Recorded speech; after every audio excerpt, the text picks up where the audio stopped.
Hi, everybody. Welcome to today's program at Commonwealth Club World Affairs. So happy to welcome you to our conversation with U.S. House of Representatives Speaker Emerita Nancy Pelosi. Here. I'm Gloria Duffy, as most of you know, co-CEO and co-president of the Commonwealth Club World Affairs. It is my very great pleasure to welcome Speaker Emerita Nancy Pelosi back to Commonwealth Club World Affairs. The first woman ever elected Speaker of the House, and always my Speaker, Nancy Pelosi, has represented San Francisco in Congress for nearly 40 years. After she announced her retirement in November, USA Today described her as the most powerful woman in the history of the United States.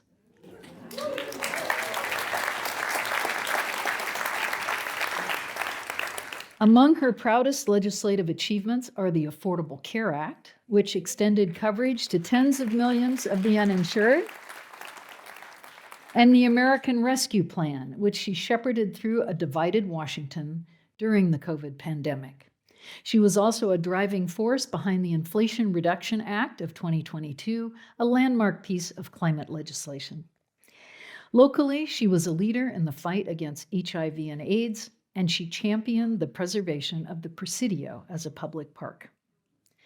I also learned when she and I first met 41 years ago on a congressional fact-finding mission to Central America during the Contra Wars that she was courageous, tireless, dedicated to public awareness, government accountability, a champion of strong ethics and of human rights. In 2024, President Biden awarded her the Presidential Medal of Freedom, the nation's highest civilian honor. Please join me in welcoming our Speaker, Speaker Emerita Nancy Pelosi. Here we go.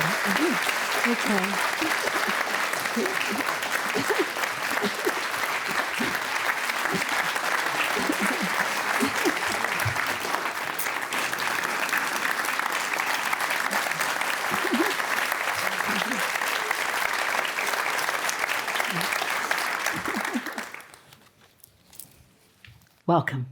Thank you. So happy to have you here. My pleasure. So let's start out by talking about representing San Francisco. As you know, a national political leader with an elected base like yourself is both a leader in national policy, but you also represent us here, a particular constituency. What's been your favorite part of representing San Francisco and the Bay Area? Well, first, I'm happy to answer that wonderful question about San Francisco and representing it, but let me say how happy I'm to be at the Commonwealth Club World Affairs.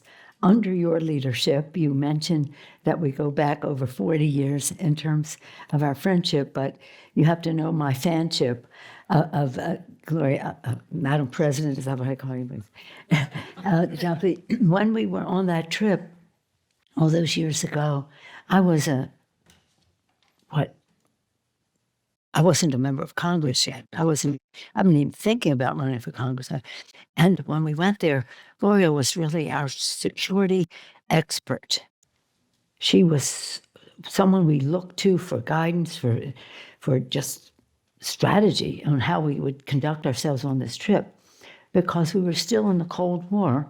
And when we were in the countries we were in, Honduras, Guatemala, Nicaragua, Mexico, and this or that, but especially when we were in El Salvador, because we saw the Russian influence there of weaponry and the rest. So when we would go, okay.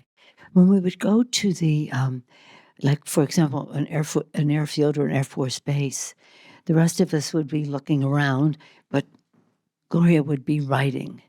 She would be writing all of the things that she saw, and she was teaching us, and she was saying, see that's a helicopter that's down.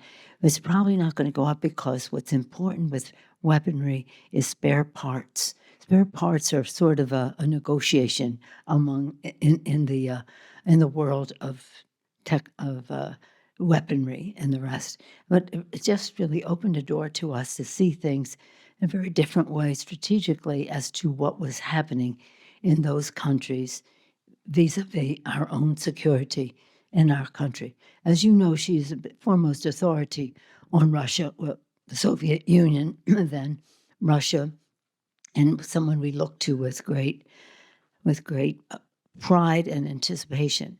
So it's an honor to be with her today and to be with each and every one of you. But I personally want to say a sign of her courage that she is here today, losing her husband, Rod Dearjon, just 1 week ago, last Friday. I knew them separately. I knew Gloria from the middle 80s. I knew Rod as a state senator in California, leader. And Rod was a very special person. He was a forward thinker. And when the two of them came together, it was the most beautiful thing for those of us who knew them both or even separately. But Ron was a master of mass transit. He understood that it was about clean air and clean water for children to lift us up. It was about, and not only that, but it was good paying jobs. It was quality of life. It was so many things. And he was, you hear this all the time, but he was saying it 40 years ago, and really a pioneer in all of that.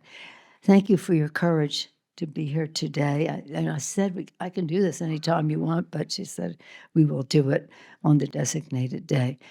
Representing San Francisco is, what can I say? It's such a glorious honor to have because it's a city that is beautifully diverse. It is forward-thinking in its ideas. It is values-based. It has been a hotbed of environmental issues, of course, but also respecting the dignity and worth of every person. It's just remarkable to represent it.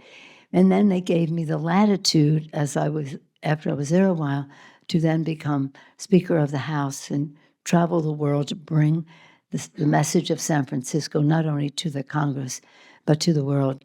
The people are the inspiration. Every place last week I was walking neighborhoods listening to small business people as to how they were affected by tariffs, say, for example, because we all learn from each other. So I say, I'll close with this. I say to the members of Congress, you have elected me the first woman whip, the first woman leader, the first Speaker of the House. But my biggest honor is to walk on the floor of the House and say, I represent and I speak for the people of San Francisco.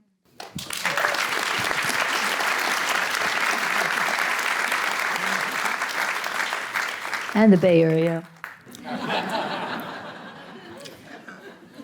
Not to dwell too far on the past, but back to that trip to Central America for a second. So the Speaker Emerita and I went with a congressional fact-finding mission, official trip by some members of Congress, a bipartisan team from California, and a San Francisco foundation called the Columbia Foundation decided that they should be accompanied by a group of citizens in going to investigate the Contra Wars. There was fighting going on in El Salvador and Nicaragua. There was a congressional ban on our selling weapons to the Contras. And the trip was about investigating whether the Boland Amendment, which embodied that ban, should be extended. So we went around and trailed these members of Congress, and I'm thinking about how unusual this seems in today's context. A group of citizens going with a bipartisan congressional delegation. We had all the access they had to the leaders of the country, to the battlefields, to the generals, to the Contras themselves. And we took human rights testimony in El Salvador and Nicaragua from the churches and villagers whose family members had been killed and so on. It was an amazing experience. And we met with the Contras who literally showed us all the weapons they had. And we came back scratching our heads saying, wait a minute, there's a ban on the US selling weapons to the Contras. Where are they getting these? And that was sort of the big takeaway from our trip. And we came back and shortly after learned about the Iran-Contra deal, where actually they were getting weapons from the United States through a circuitous route arranged by the White House. I just mention all of this because it was such an unusual occurrence in today's context. As a group of citizens, we then had the same information that members of Congress had. We could talk about it. We could explain what was going on to others and ask our own questions about what we saw. And then we understood in the reality of what was going on when the Iran-Contra deal was announced. So it was truly an amazing experience, and there was a bipartisanship and a commonality of the American approach, us as a people, to our foreign engagements that we really don't see today, and I wish there were more of it.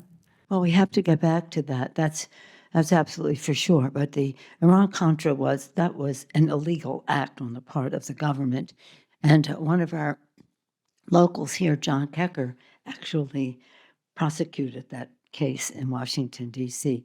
It was just most unfortunate. There are other things that were going on that our government was supporting. They had a very big presence of the intelligence community down there. And in El Salvador, for example, the president was fairly harmless, Duarte, but his country, his leadership and all the rest was taken over by the real, they had death squads. George Miller of our area was one of their targets. They did assassinate an ambassador, but it was really horrible. And we were, as a country, just accommodating that. So we had I myself had a real problem with that. But the big problem was to see the children, poor children in orphanages whose families had been killed by some of these death squads and the rest. And I promised those children, I said, no matter what I do, I'm always going to be there for the children, and those darling children in El Salvador, and also the Contra, the people who are the other side of all of that.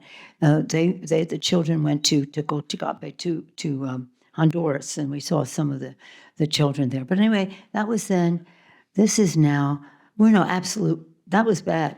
This is worse. I don't know if you want to talk about this now. But this is worse. Let's talk about the current American adventures abroad, Iran, Venezuela. Tell us, how do you feel? What should be done? What should guide us? First of all, there's something called the Constitution of the United States.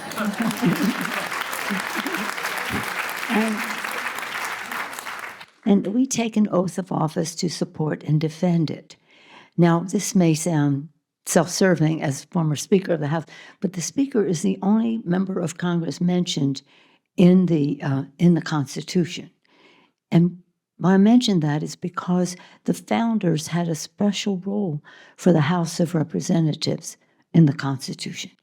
James Madison, who would become president but was a member of Congress before that, and a writer of the Constitution before that. He wrote the Bill of Rights.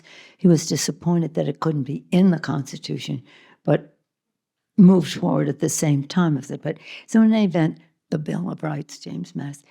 So he, with his, shall we say, let's just say, when they decided how they would have elections for the president and the rest, the one thing they did not want was a tyrant, a monarch. They did not want a monarch. Hamilton wrote about demagogue maybe 14, 15 times in his writings on the Constitution. They all had this fear. They did not want a monarch. So when they were doing the terms of office, they had the president, first they say, Article 1, the legislative branch, the most important branch of government. Okay. Article 2, the executive branch, to execute the laws passed by Congress.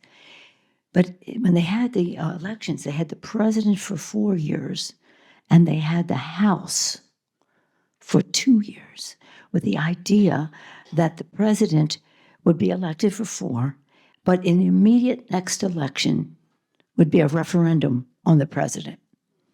And that's hence the 2-year term. People say, why do you have 2 years? That's why we have 2 years, to be a referendum on the president. At the time, the Senate wasn't even elected. They were appointed by state legislatures and like that. So this was the check on the president. And in that House of Representatives, they do declare war, the power of the purse, all of these very important things that must begin, many of which must begin in the House. So for us to see us go to war, what did he call it, an excursion? Excursion, yeah, excursion, without explaining its purpose so that we know if we succeed. And when we say he should be talking to Congress, that means he should be talking to the American people. And that's what has been missing in all this, and not even allowing a vote to call. And of course, the Congress at this time is so beholden to him under the present circumstances. I didn't come here to talk politics, but I'll just tell you. We're going to win the House, and that will be very soon. And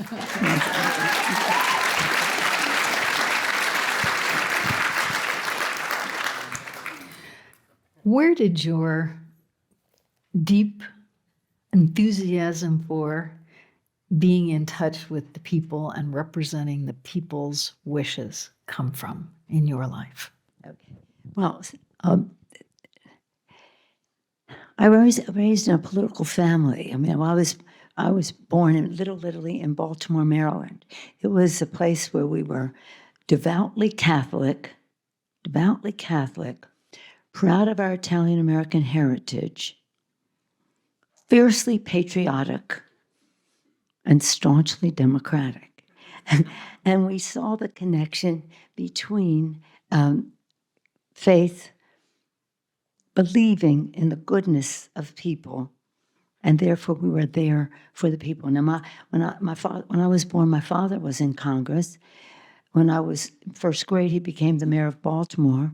When I was a freshman in college, he was still the mayor of Baltimore. And the whole time was always about, especially with my mother and my father both, it was all about, we are here to meet the needs of people. If they come knocking on the door for help, whatever it is, it's our faith. Okay, and I wear these bracelets. One says faith, one says charity, and in the middle it says hope. So when people say to me, where is hope? I say, where it's always been, between faith and charity. If we believe in the goodness, that would be the charity behind it. We believe in the goodness of the American people, that gives people hope.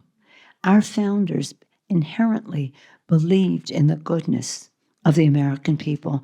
That's why they believed democracy could thrive. So it's just born into it, but also connected to my faith, but also just a value system that I think many of us share in America, because it's an American principle of democracy.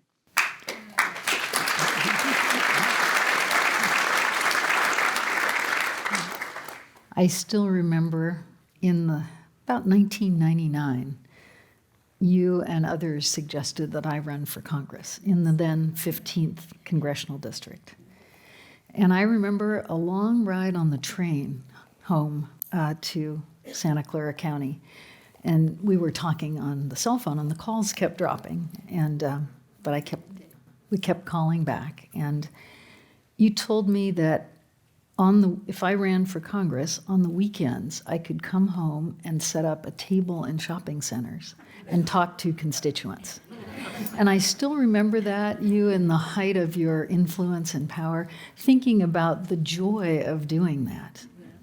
Well, it's the inspiration. I mean, if you're serving in Congress, it's about the people, especially the House, because Madison said the House is sympathetic to the people.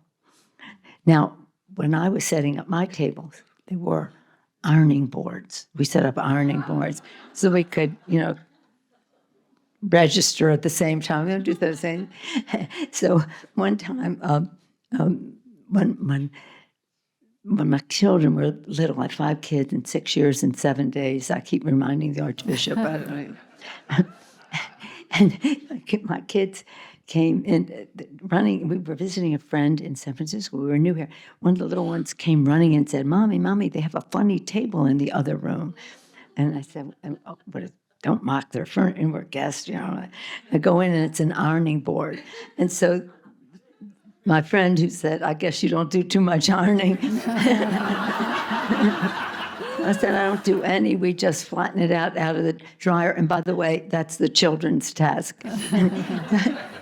But we do these ironing board things so that you don't have to bend over. They don't have to bend over. You're just talking and listening right there.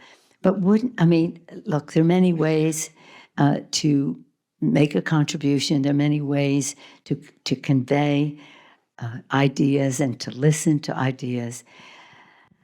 And Gloria has found her path in such a substantial way. That's why we wanted her to be a member of Congress. And when she said, well, she has this path that she's on, I said, well, we don't want people without options.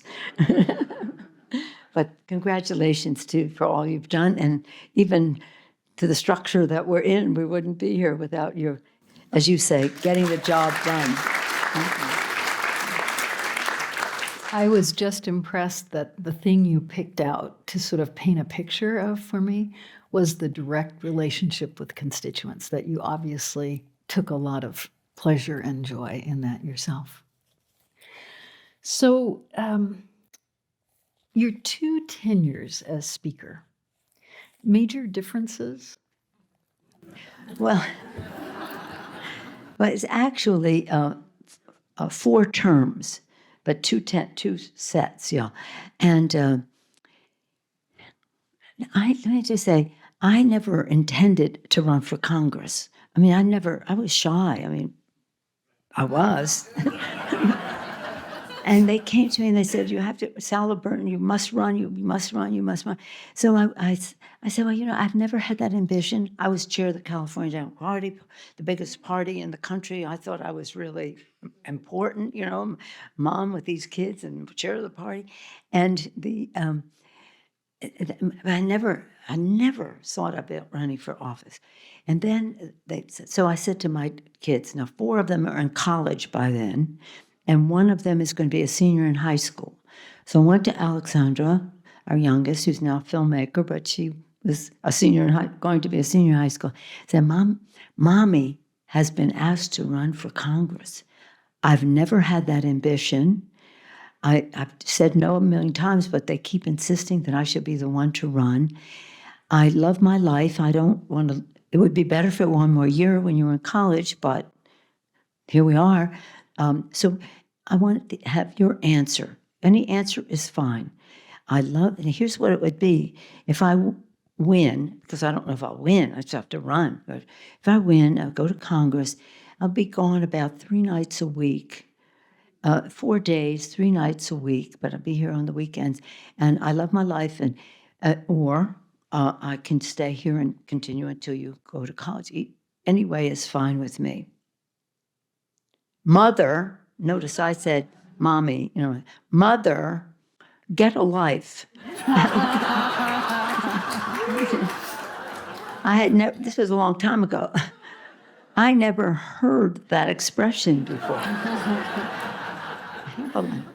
What teenage girl doesn't want her mother out of the house 3 nights a week? So I got a life, another life. My husband was Paul. He was just so supportive and lovely, but Alexandra gave me the permission to go. And so then I went, and then I never intended to run for leadership. I loved what I was doing, appropriations, intelligence. I loved my committee work. People said, you love the issues, that's why you volunteer in politics. I said, yes. And so you're going to love being in Congress. And I did. I love the issues, and of course, I love the people. Then they said, you've got to run for leadership. I said, I didn't come here to run for leadership. I'm borderline shy person. Now I'm borderline shy. And so, and we lost the election. We lost the election in 1994. I thought we'd win it right back. 94, 96, 98. I said, look, I'm a former chair of the party. I know how to win elections. So I'm going to take this on. And in 2000, I said to, this is civics. I'm not talking politics. Right? You don't think I'm talking politics now. 2000, I said to them, I'm going to take charge of California. You all keep out. We'll raise you money for you to raise other places. But in California, we know how we're going to do this. That night, California, the night before the election, or say the morning of the election, California was 26 Democrats and 26 Republicans. That night, we were 31 Democrats, 21 Republicans, and then they said, oh, well, okay. And then one thing and another, and then we won under my leadership as leader, we won in 2006. The first time we had won since 1992. Imagine. So that's when I became speaker. You win the election and you win the speaker. But all I say is, I say this to you, especially those of you who may be, you never know what's next. Just be ready for it. Just be ready for it. You don't know what opportunity might be around the next corner, whatever it might be. I certainly didn't. But just be ready. And when it happens, the best advice I had was be yourself, the authentic you. Each one of you, the only person like you in the history of the world. And so when I'm talking to college students and all, I'm always just saying to them, you never know.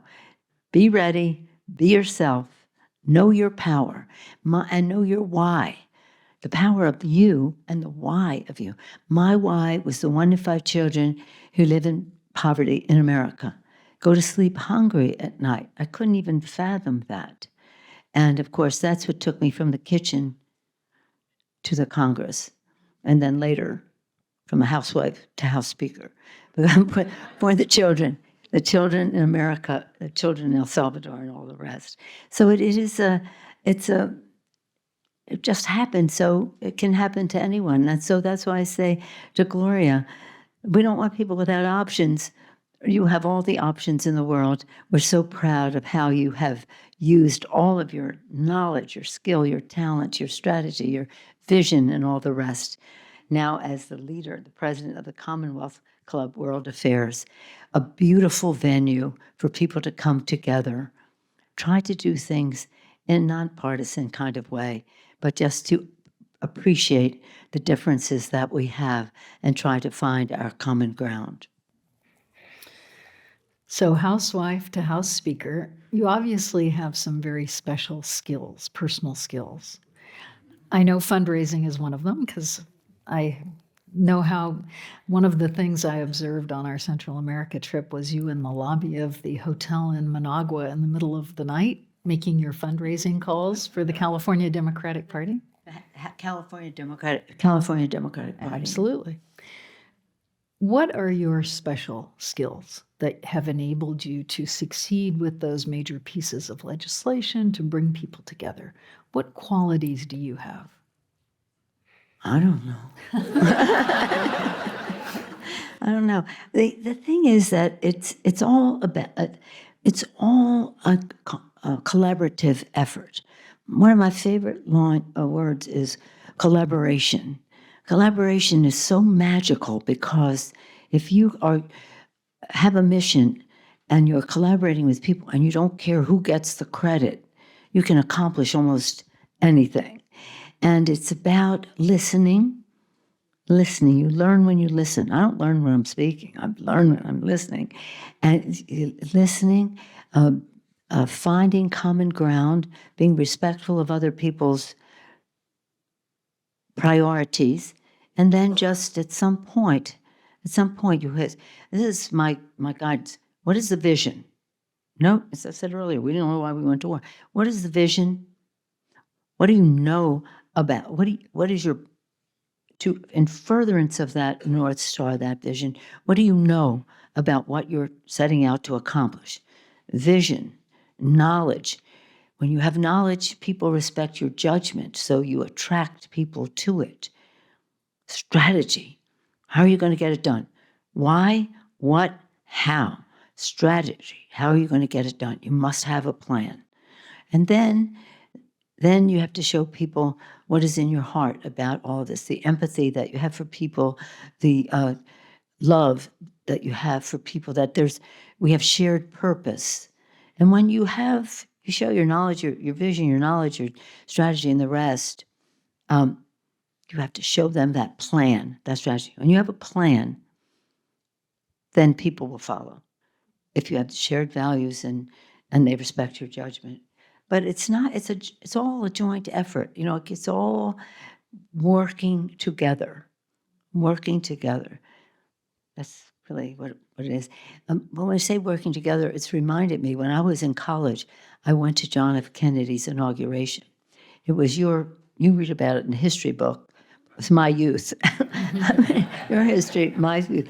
I went to his inauguration, and people, you all know this, that he said in his speech, the citizens of America ask not what your country can do for you, but what you can do for your country. You all know that. I mean, you read it in the history books, right?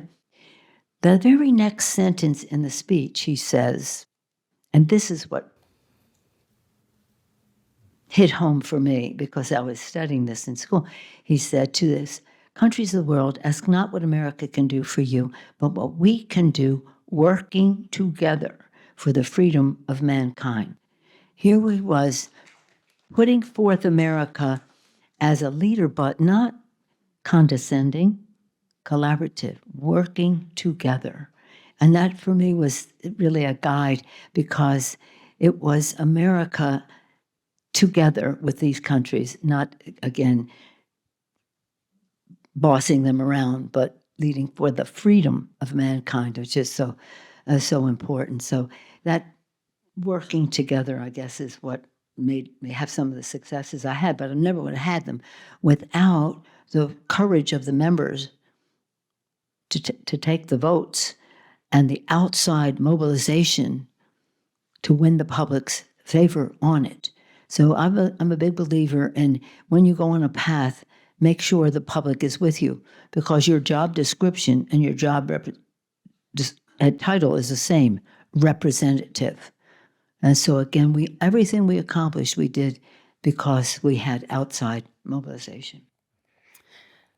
When you encounter colleagues who won't cooperate, who are stuck in their own view of their own interest, what techniques do you use to enlighten them? Well,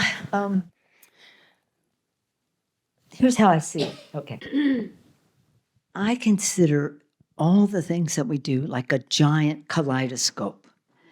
And when we're coming together, say, as a Democratic caucus, just then I'll go to the full Congress, a Democratic caucus, say 75% are with the consensus that is developed among them.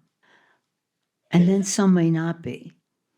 So we just say to them, you never know. You know what, a kaleidoscope, you just turn that dial. The next design may be 75% of other people. Your turn will come.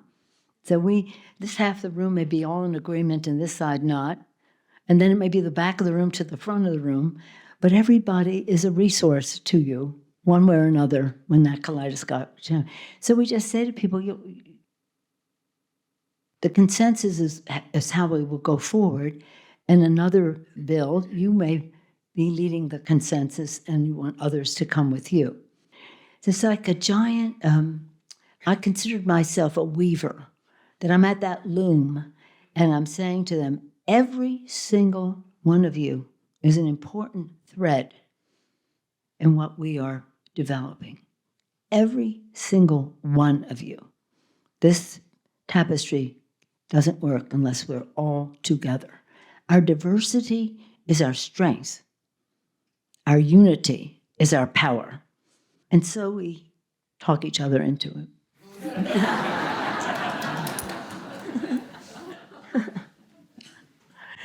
Food helps. First we eat, and then sometimes I have to decide when we're having conflict in a room, is it better to feed them and put them in a better mood, or is it better not to feed them so we'll get them to conclusion sooner? What moments of your time in the House have best captured the challenges you faced and the impact you were able to make? What achievements do you believe most advance the common good? That's quite a multifaceted question. Let me start with the end of it and work back. The passage of the Affordable Care Act was just a phenomenal accomplishment for the Congress of the United States and all that. For 100 years, starting with a Republican, Teddy Roosevelt, for 100 years, presidents had tried to pass for health care as a right, not a privilege. You've seen some of it. Well, I said Teddy Roosevelt, he started, but Franklin Roosevelt tried to do that when he did Social Security, tried to have health care part of it. Didn't come. Harry Truman was pushing for Medicare, what would become Medicare, very hard. It didn't happen until to LBJ. In fact, when LBJ passed that, when that bill passed, he went to Independence, Missouri to sign the bill in front of Harry Truman to pay tribute to the fact that it was his initiative. So they had three pillars: Social Security, Medicare, and Medicaid, two pillars. We would be the third pillar, affordable care, health care for all Americans. So when Obama became president, and you know the Clintons tried in that, but when Obama became president, we had the opportunity. And it was going to be a challenge. So I said to the president, the first day that we talked about it was like a few weeks after he was inaugurated, and I was the Speaker of the House, and I said, this is going to be very difficult. It's going to be carpet bombing, take no prisoners, name any war term, that's what's going to come after us. The anti-government people, the insurance companies, all that, they're going to come after us. But we're going to get this done. So I'll shortcut it to, you need 60 votes in the Senate, that thing. Do you need 60 votes in the Senate? Senator Kennedy dies. Now we don't have 60 votes. It was such a tragedy for us because we loved him so much and all that, and he was such a champion, but it was our 60th vote too. And he wrote a beautiful letter before he died about passing this bill. He said this was the mission of his life. Okay. So anyway, the press said to me, "You are gone," because then we lost the election to replace him. And they said, "You're gone. You don't have a chance." And I said, "No, this is a challenge of our generation. This is going to happen. We are going to pass this legislation. And how are you going to do it? You don't have 60 votes." So we're not letting anything stand in our way. If there's a barrier to it, we're going to push open the gate. If that doesn't work, we're going to climb the fence. If that doesn't work, we're going to pole vault in. If that doesn't work, we're going to parachute in, but we're not letting anything stand in our way.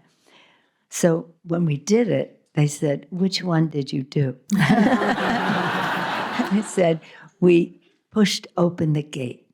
Getting back to what I said earlier, because we had the courage of the members, of course, because it was tough because it was being misrepresented all over the country, and these members had the courage to vote for it. But we also had the outside mobilization. We had the all the groups, whether it's cancer or breast health care, heart disease, you name it, they were all there. We had little lobbyists of children with disabilities, their families. We had the outside mobilization pushing open that gate. One thing I'm grateful for in particular is that we had the nuns. The nuns were very important in all of this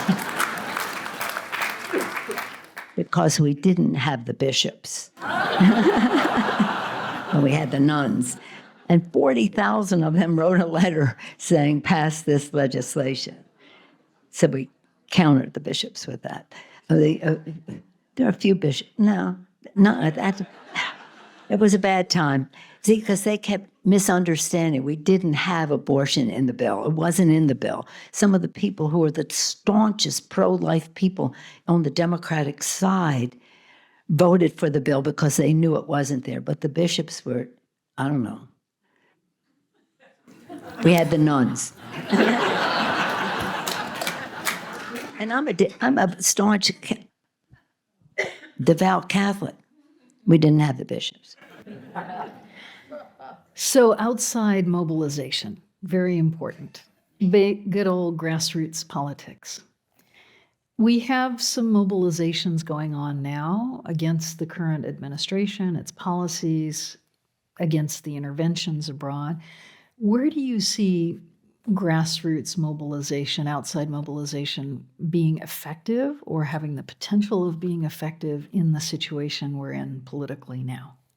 Well, I believe that outside mobilization is the critical force because we're a democracy. This is what the people are speaking out about. Now, when we talk about winning a bill in Congress, or you talk about winning an election, politically, I'm just talking civics here now, you have to have a message about what you want to accomplish and what your difference is from the other side. So you have to have the message. You have to have the money, the resources to convey that. So that's the second M. But the third and the powerful M is the mobilization. You must own the ground. It doesn't matter. Everything else is a conversation. I don't care if it's online or on TV or wherever it is. It's only a conversation unless you own the ground. That is, you get out that vote for a bill. We've had hundreds of thousands of people call in about the Affordable Care Act to pass it and to save it. But without that outside mobilization, it just doesn't happen. Similarly for elections, whatever side you may be on an election, whoever owns the ground wins the election. Calls, text, door knocks, all of that. And that is the will of the people. So you see the No Kings rally. Was that remarkable again and again and again? And had a purpose. People had a different purpose. Some were concerned about the war, some were concerned about health care, some were concerned about gun violence, whatever brought them to that. So people have a why, why they show up, a goal, a value that they're supporting. But owning the ground, that's it. That's how we won in 06 and 08, and that's how we won in 18 and 20, which was a path to winning the White House in 08 and the White House in 20 as well. A couple of issue questions, again, on this question of outside mobilization. Climate. We're seeing the rollback of much of the progress on clean energy and fighting climate change. Who should be mobilizing around what and in what way to get us back on track with leadership in the world on climate? Well, this, I told you the children were my why I left the kitchen, but my flagship issue when I became speaker for the children was the climate issue. This is, as I said earlier about Rod Dearden, it was a health issue. Clean air, clean water. It was an economic issue in terms of clean. Our bill that we passed, my last bill, was the Inflation Reduction Act, and that bill provided for 9 million green-paying jobs. It had all these things about, again, clean air, clean water, good jobs, a security piece. Because if the seas are rising and the rivers are drying up and the deserts are encroaching and all of that, there's conflict that will result for habitat, for resources and the rest, and that's a security issue too.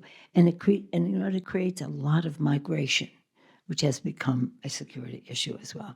And it is a values issue. If you believe, as I do, that this is God's creation, we have a moral, we must be good stewards of it. But even if you don't share that view, you do share that we have a moral obligation to our children to hand off this planet in a responsible way to them.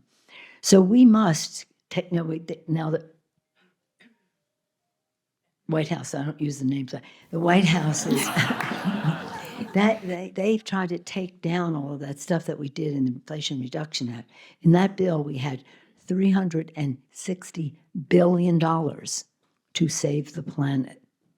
A lot of it working with the private sector, so it's public-private partnerships and the rest of that. They've taken down a lot of that, but they've given away a lot of the projects that we did in the infrastructure bill, which was part of this as well, into green states. That's okay. I mean, it's not green states, they're not green. Red states. That's okay. People said to me, wow, they gave your projects into red states. I said they were for all America. They weren't just for us. But we have to get that back because this is it. I mean, this is so central. If you would go to the Arctic, it used to be all white and it's turning all blue. This is dangerous for children and other living things. But again, another pillar of generational responsibility is to save the planet for the children. Aren't you just thrilled to see what the astronauts are sending back about the pictures of Earth and all of that? This is a precious planet, and we were behind it, that is to say, lagging behind the Europeans and others. And then Obama came in and he took us to a different place. Now we have, well, it's really it's a fossil fuel agenda, which is not an agenda for the future.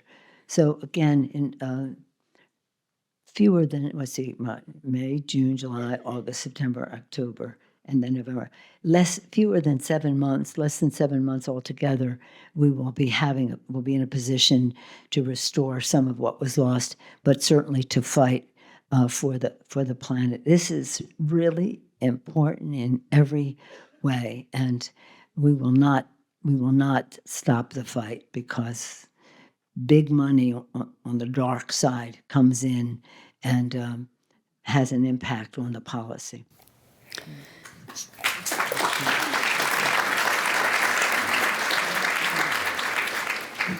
So, my husband Rod was a big proponent of high-speed rail. He chaired the California High-Speed Rail Authority. And this morning, in his memory, I attended the Zoom Executive Committee of the U.S. High-Speed Rail Association, which is pushing its adoption throughout the country.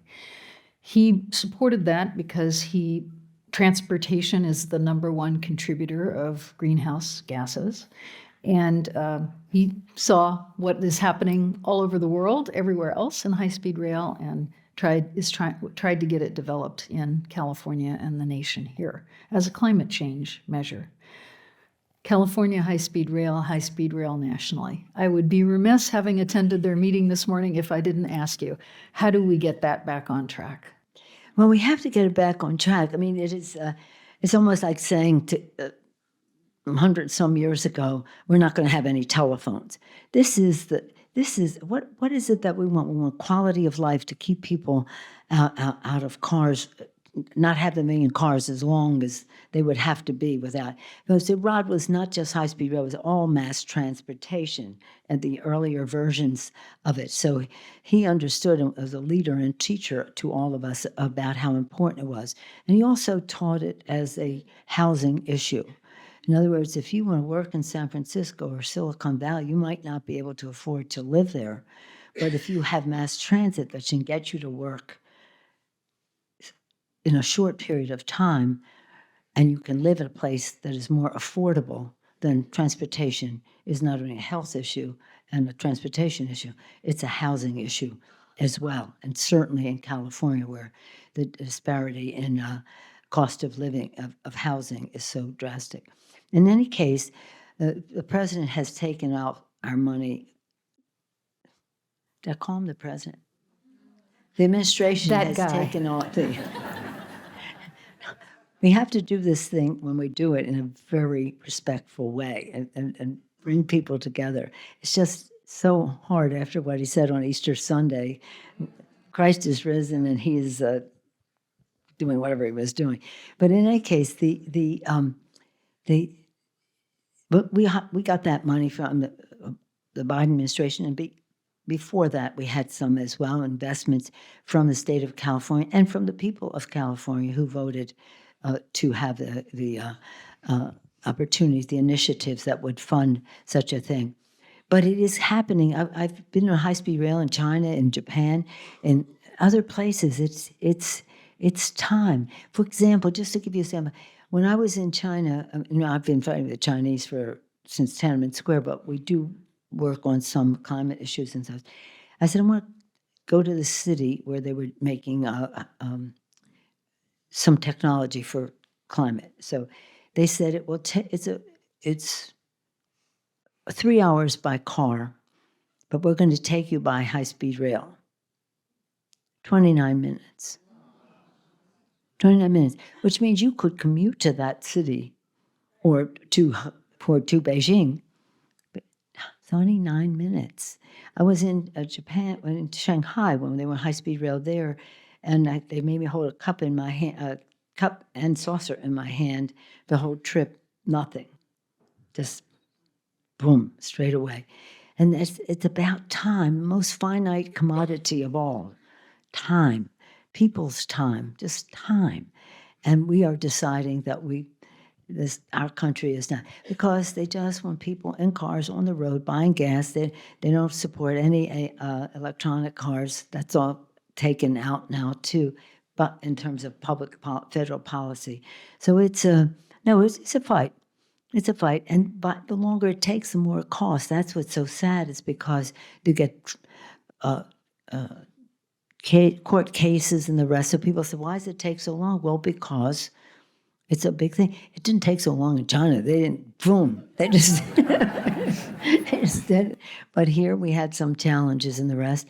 But because it's such an inevitable idea, so many things are inevitable, and we can talk about those if you wish, but we have to, because this has its inevitability, because it's about the quality of life, the quality of air, and the rest of that for the children and their families, we have to get it back, and we will.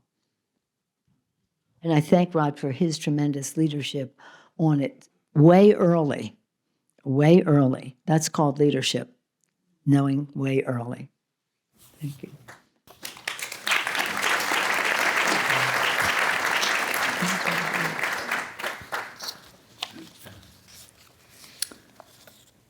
So what do you Do you see? have some questions from the audience? I do have some you questions have from the theirs. audience. Oh, and okay. Some of them have come up or been answered.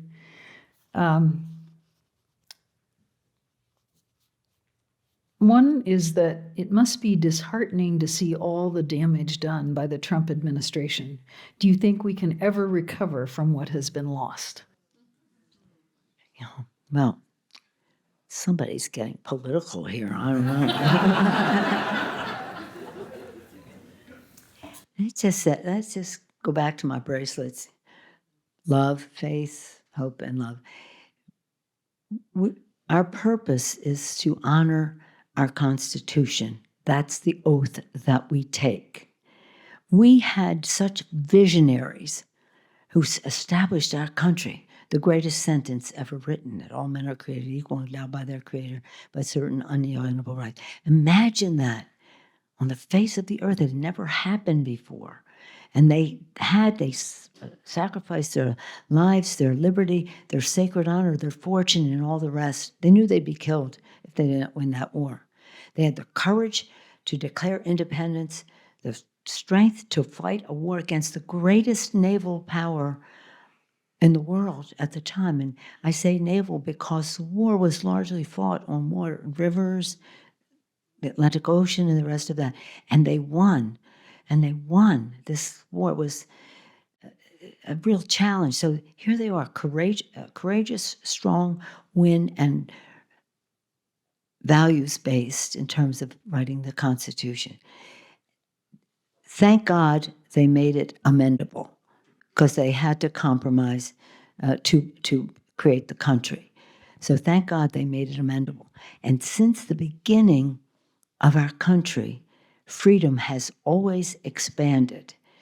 The abolition of slavery, which was a horrible thing in the Constitution, abolition of slavery, Black men having the right to vote, women finally having the right to vote, court decisions honoring the privacy and the Constitution of a woman's right to choose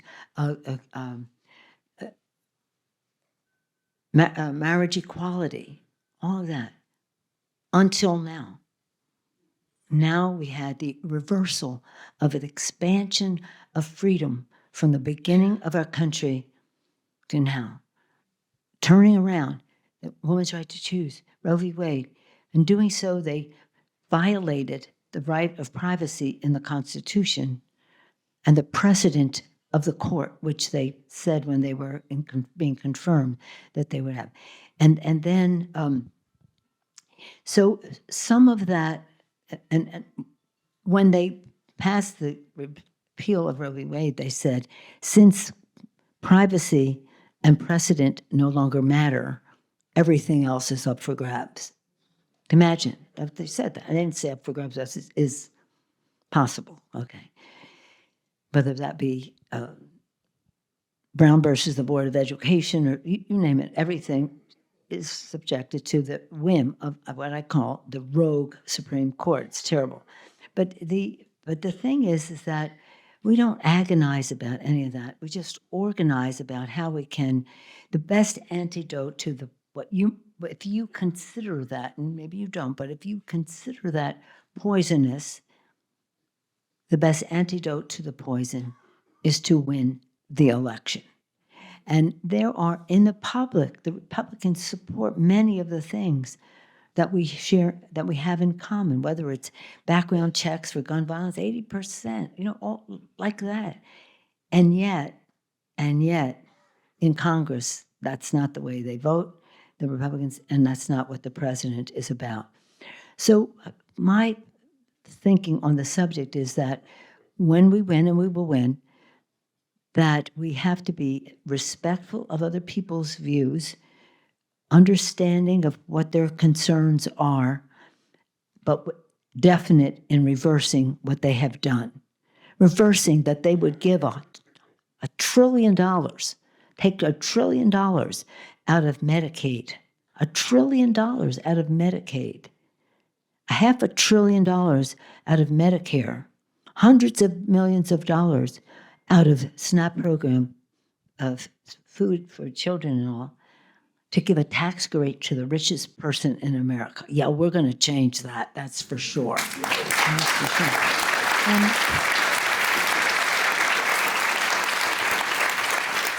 And this is meeting people's needs. Yes, Medicaid is for poor children. That would be justification enough, in my view, children.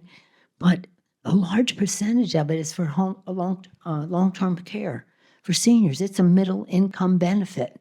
Families would be drastically affected if they didn't have Medicaid to help with the challenges that seniors face. And they took $1 trillion out to give a tax break to the high end, and then Medicare, and then other things like Social Security, taking away a lot of the administrative money, so that they say, well, we didn't touch the benefits. No, well, you touch the ability of people to get their benefits.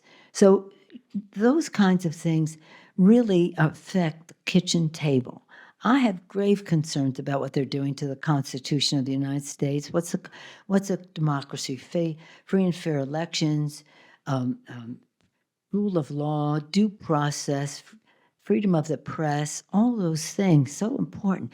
But we save them at the kitchen table, because what people vote they're important. You have to make a distinction between what is important and what is provocative, what makes people vote, why people vote. And they vote about what's happening at their kitchen table, their health care, the cost of food, cost of living, all of that. That's the fight that we will be in to win, but also with sincerity that this is what we're going to do when we get there. So right now, the last few days, I've been having meetings in LA and here for 3 days of it on protecting the election, so that the election will happen and it will be protected.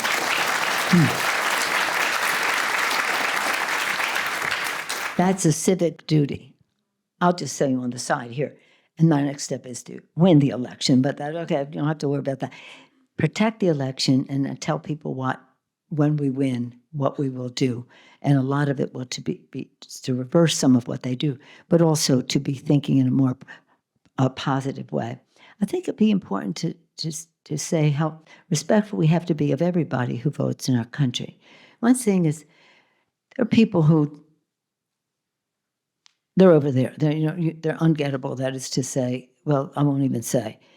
Then there are people who are very, very, very, very rich, and that they don't want to pay taxes, and many wealthy people pay their fair share. It's the ones who don't pay their fair share who are giving all this money to a negative campaign, and it's big dark money. Okay, but in the middle, I think we have to be understanding and respectful of people who voted that way because they were afraid. They were afraid of innovation.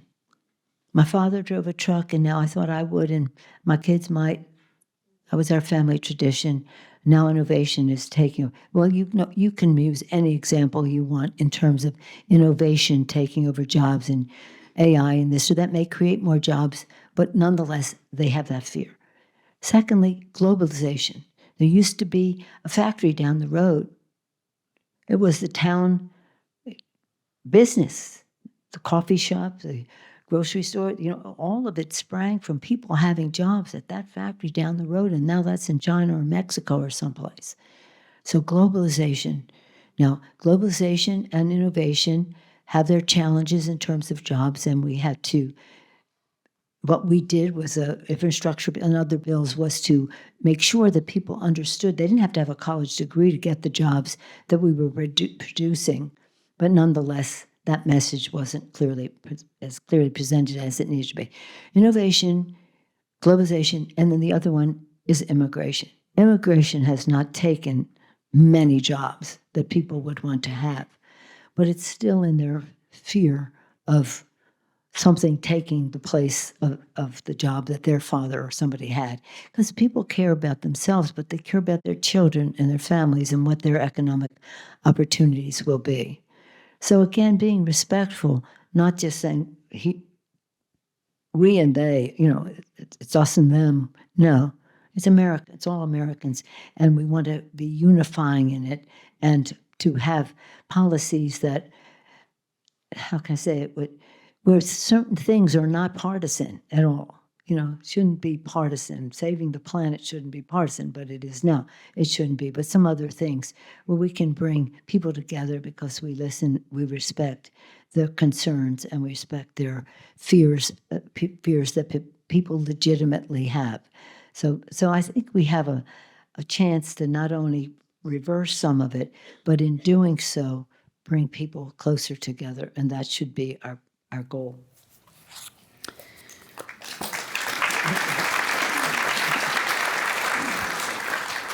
You've been a strong proponent of human rights at home and around the world. So we have these incursions in Venezuela and Iran, and others talked about at this point. There are clearly human rights issues in these countries, say Iran, the repressions against women and so on. Short of interventions and invasions and so on, how would you try to how should we be trying to protect human rights or forward the cause of women and respect for human rights in countries like that without invading them? Without invading them. It is, well, if we want to talk foreign policy in terms of sending billions of dollars to Argentina so that investors up here can go make money in Argentina and not care what impact that has on the economic security of families in Argentina, because human rights are many things, but they're also the economic inequities are a violation of rights as well, because it has such an impact on families. But let me say, just say this one thing. When I went to Congress, there were 23 women, 12 Democrats, and 11 Republicans.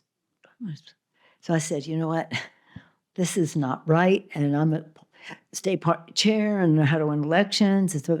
So we just made a decision that we were going to improve and increase the number of women in the Congress. Right away, more. Now we have over 95 Democratic women, and we have about 30 Republican women. They only recently got some, so they're about up to 30. And I want to go over 100, but imagine that in our own country, our representation in Congress was 435 men, no, 435 altogether, 23 women. So we have to have representation, and representation means diversity in all of that too, in our own country, so that we have beautiful diversity in our caucus. I think over 70% of our caucus is either women, people of color, or LGBTQ. So we've come a long way since the 30-some years ago when I went to Congress. But they don't have any concept. They use the excuse that we're going in because Maduro is terrible, and he's terrible. He is terrible. He was terrible. But the people of Venezuela were suffering under Chavez and under him, and all we wanted was the oil. But we were making it sound like we cared about the people. And the person that went in after Maduro, they just wanted to make a deal for the oil. This is, again, this is a climate issue as well. You're saying that. So I've been to Venezuela. I met with Chavez years ago when he was there, and the rest, and to see the poverty that was, when you have the middle class shrinking, that the rich are getting richer and the poor are growing, that's just not right. It's not right. And so then they talk about Iran. Oh, Iran, rise up. Overthrow your government. What? I mean, okay. What happened to that agenda? That was part of the agenda, right? Regime change was not supposed to be our goal, but to support the people to make their own change. Forget about it. That's nothing. They're killing people now. We are bombing and killing people now, and the regime. Now, let me say this. Iran should not have a nuclear weapon. Barack Obama did something so remarkable. He diplomatically brought together a coalition to sign a nuclear agreement with Iran, but they eventually signed, and it was that to stop their enrichment of uranium and in terms of for a security purpose.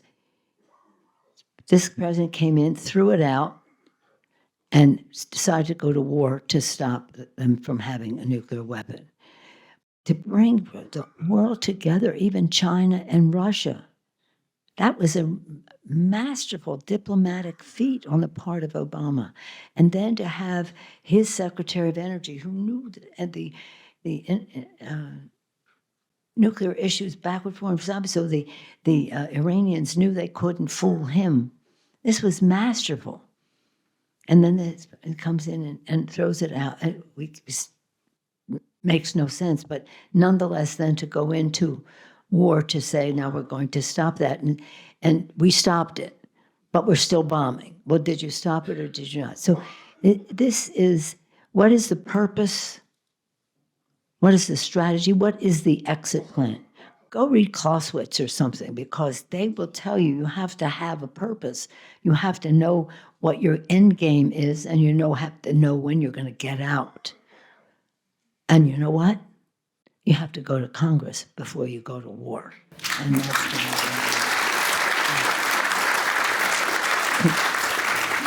So my thing on human rights is sprung from Tiananmen Square, so that's the other thing in terms of just when I would send delegations out to on visits, fact-finding and the rest, I would say three things. One, it's about security.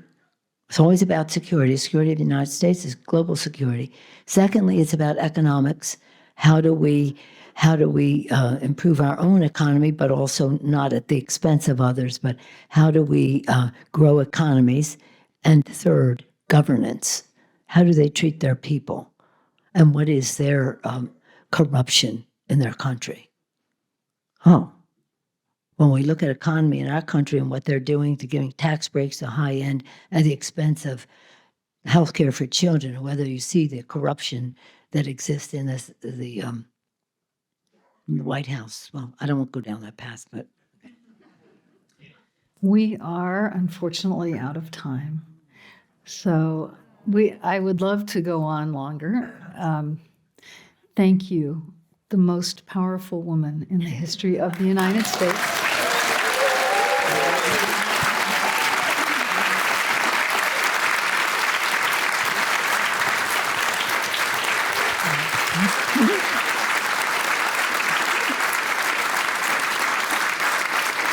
yes.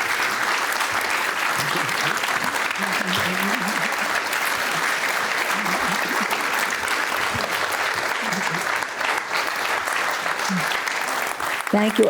Thank you all so much. The speaker does have awesome power. That's why it's sad to see it squandered the way it is now. But the fact is, when I'm introduced that way, my only thought is, hopefully not for long. Hopefully we'll have a woman president of the United States, and I think that that is a definite possibility. In any event, thank all of you, not just for being here, but for supporting Commonwealth Club and World Affairs Council and our magnificent president of it all. We have our president here, Gloria Duffy. Thank you, Gloria, for your leadership.